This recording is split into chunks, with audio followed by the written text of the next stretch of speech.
everyone, welcome back to the Human Narrative. Unfortunately, half of the recording that I did with M disappeared, right? That was really relevant and I think was pertinent for us to really hear about as I continue to tear up about what we shared.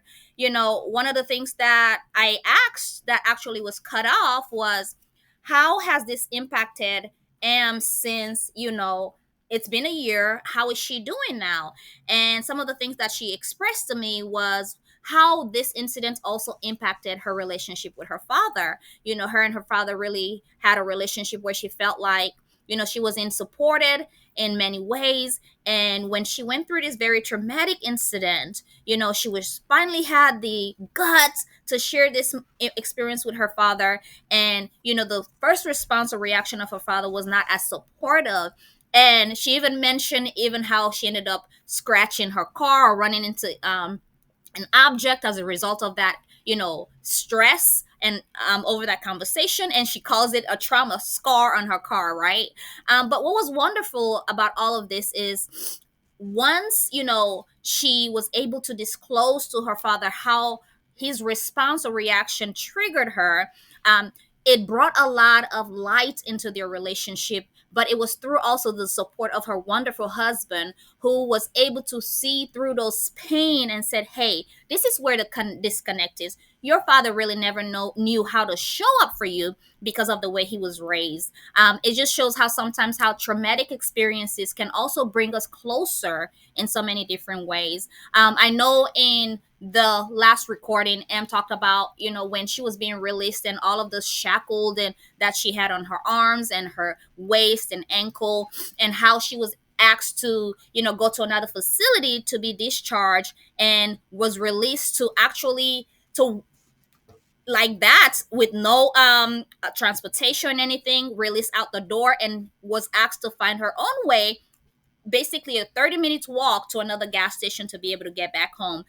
So one of the things that I express is that we have to do better with our criminal justice system, but also our correctional facilities, right? There were a lot of guards that at these units that she experienced that were very, very rude, that were very, very unethical. But there were also very other guards that were very kind and offered great support. So I think that we also need to do a better job in understanding the people that we're hiring within this system, because these are human, despite their charges or why they're there or not.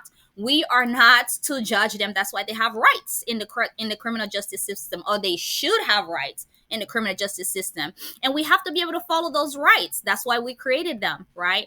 And a lot of these individuals who are also incarcerated are innocent, but if they're not given their rights in the court system, then there's no balance there. So there needs to be some people speaking up about all of these things and being able to bring about changes. Also, I wanted to make sure that this situation has impacted M greatly.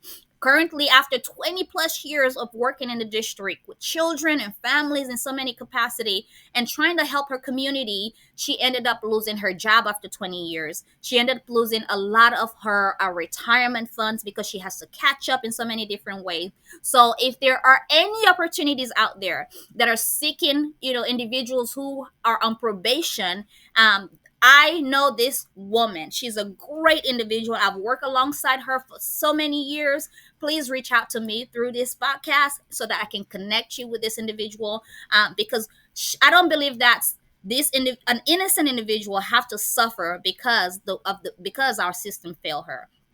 So I hope that you can go back and listen to a story about her experiences, and we can do another update if you guys want to hear some more. I know this little system kind of cut us off a little bit, and some of the most important on some of the other important information that she wanted to share is not here, but we can also connect and support her because she's a part of our community, part of our system, and we want to make sure that as much as she's given to our community, as much as she's given to our children, we want to also make sure that she feels that way and supported. So this is your host, this is your girl. It's always a pleasure to be here at the Human Narratives. Always much love. Have a blessed day.